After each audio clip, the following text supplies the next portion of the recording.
This ain't surprising. Really. This is the kind of thing where you look at it and it's like, oh, yeah, that's, totally valid. That makes a ton of sense.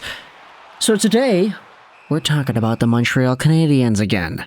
Why not? They're the hottest topic heading into the 2025 Stanley Cup Playoffs for folks on the eastern side of Canada, and there are a ton of extra unturned stones that surround the Canadiens and their postseason qualification that we can go out there and dive into.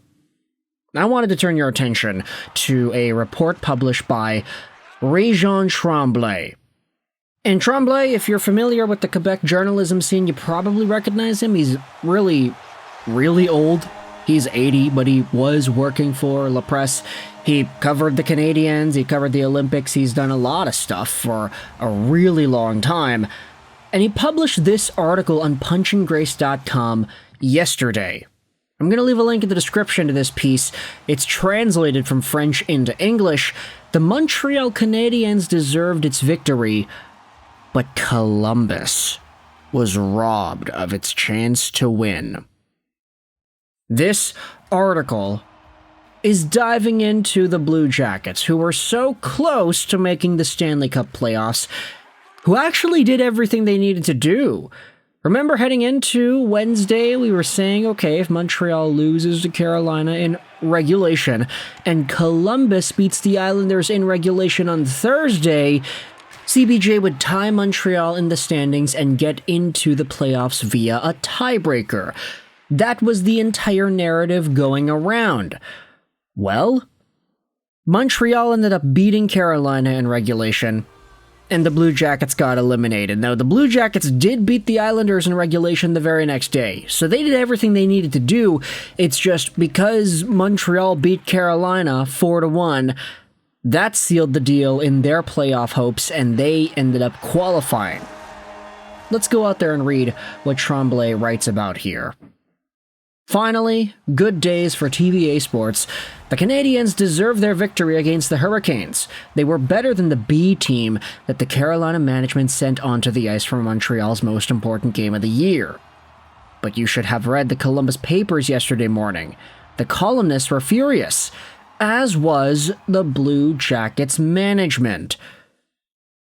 Turns out, based off of this report here, that the Columbus Blue Jackets may have been extraordinarily pissed off with how this ordeal went down.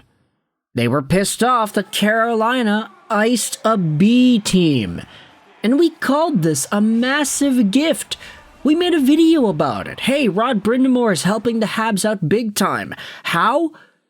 By dressing all these other younger AHL dudes and not dressing his main lineup in this game against Montreal. No Slavan, no Aho, no Seth Jarvis, no a whole bunch of other normal guys. You had Jesperi Kotkaniemi and Shane Gostisbehere coming back from injury. Those guys were the main dudes that Carolina relied upon, and I guess it worked because Kotkaniemi scored a point or two.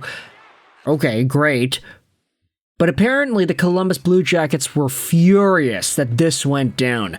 Hey, Carolina, how could you do that? How could you give Montreal an easy opportunity to make the playoffs by icing your B team?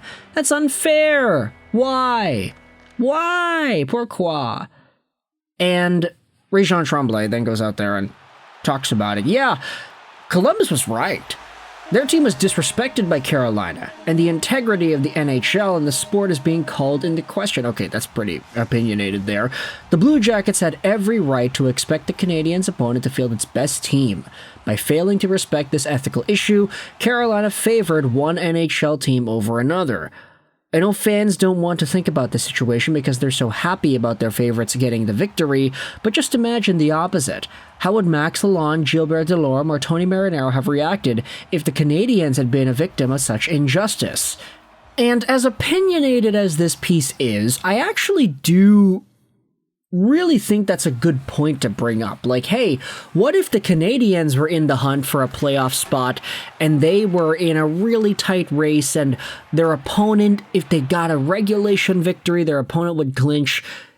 They needed their opponent to lose in regulation. And then your opponent's opponent ends up icing a B team. Like, okay, yeah, Montreal journalists would have been pissed. It would have been so fruitful for content. Oh my gosh, the Habs got screwed over. The Habs got treated with a big injustice there. But at the same time, you could also make the argument that, yeah, like your team got to a point where you were relying on game number 82 to make the playoffs. Just play better in games 1 to 41, and you won't have this problem. Just play better throughout the course of the season, that you're not relying on game number 82 to qualify for the Stanley Cup playoffs. If the Blue Jackets were just better, then okay, you could debate that they would have had a much easier run. And that's not even to discredit them, because the Blue Jackets had so much tragedy in the offseason last year. They lost out on Patrik Laine. They obviously lost out on Johnny Gaudreau. They then lost out on Sean Monahan throughout the season too. Zach Werenski put up a Norris caliber year. Marchenko, Voronkov, these guys exploded. The Blue Jackets had so many good things going for them during the 24-25 season, after the terrible offseason that was, that you can't even go out there and discredit what they did this year. They barely missed out on the playoffs. It boiled down to game 82. They did everything they needed to do to win. It's just Montreal beat Carolina. That's the only difference there. So rightfully so, Blue Jackets management and media, they have the right to be upset at Carolina, to be furious at the Hurricanes and the Canadiens for how everything went down. If things were flipped around upside down, then yeah, you would bet Montreal journalists would not let the Carolina Hurricanes see the end of it. Oh, they screwed over Montreal. They iced their B team. They gave the opponent a really easy opportunity to win here. That's not fair.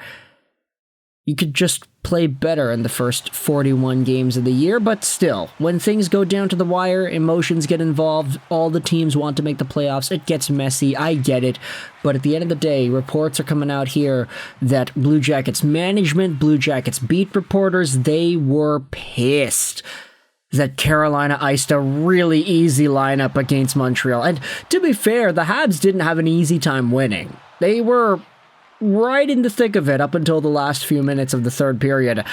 They had a lot of opportunities to seal the deal and get the win earlier on, but they just could not capitalize on it. Speaking about caps, that's kind of why I'm saying Montreal's going to lose to Washington in the first round, but, you know, they're my second favorite team. I can't in any good faith realistically tell you, oh yeah, Montreal's going to beat Washington. Like, I'm a fan, but I also want to be realistic here. I think a lot of y'all in the comment section can understand that. Like, yeah, we're not really expecting the Habs to do well, but the fact that they're here in the first place is a really big win in and of itself, and we're going to cheer whatever happens, and that's totally fine. If they win, then that's going to be amazing. Total underdog story there for Montreal, the team that barely cracks the playoffs, to overtake the strongest Eastern Conference team this year. Right? Great story, but for now, that's not what we're talking about. Apparently the Blue Jackets were pissed off, and they had every right to be, so I want you to let me know your thoughts in the comment section below. How do you feel about CBJ getting upset at Montreal and Carolina? I hope you enjoyed this video. 9, and bye.